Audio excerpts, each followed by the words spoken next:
अस्सलाम वालेकुम नाजरीन, ड्रामा से कभी मैं कभी तुम की नेक्स्ट एपिसोड में आप देखेंगे मुस्तफा जो कि शर्जीना को बाहर घुमाने ले जाता है और वो काफी एंजॉय करती हैं। आज तो उसने जिंदगी एक कोई नए रुख से ही देखी। ऐसे में शर्जीना जिसकी जॉब लग चुकी है मगर फिर भी उसकी सास उससे खुश नहीं होती।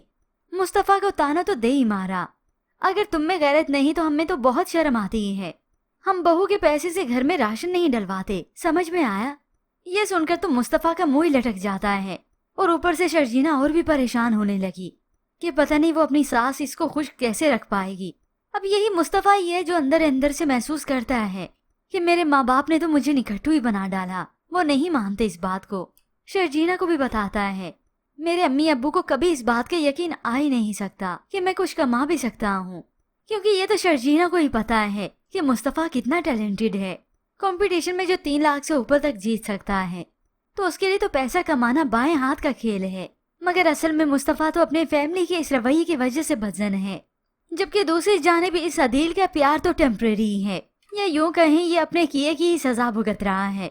रुबाब जैसी लड़की तो इसे अपने हाथों की कठपुतली ही समझती है और अदील भी दौलत की लालच में आकर उसके हाथों की कठपुतली जानबूझकर बना है।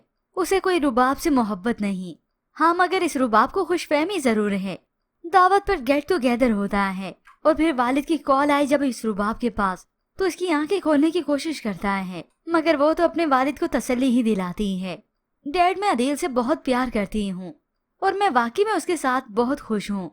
तो वालिद उसे कहते हैं मैं तो बस यही चाहता हूँ तुम अपने शोहर के हाथों कोई धोखा मत खाओ, बस यही चाहता हूँ मैं। मगर इस रुबाब का तो तकब्बुर और गरूर खत्म ही नहीं होता। वालिद को भी याद दिला दिया कि उसकी बेटी को कोई धोखा देने वाला पैदा हुआ है।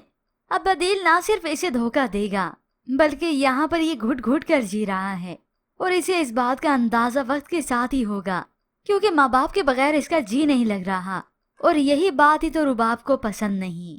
तो दूसरी जानिब ये शर्जीना जो कि मुस्तफा को समझाने में लगी है कि उसे अपनी लाइफ में कुछ न कुछ जरूर करना है, मगर इसी बात ही के लिए तो ये मुस्तफा नहीं मानता।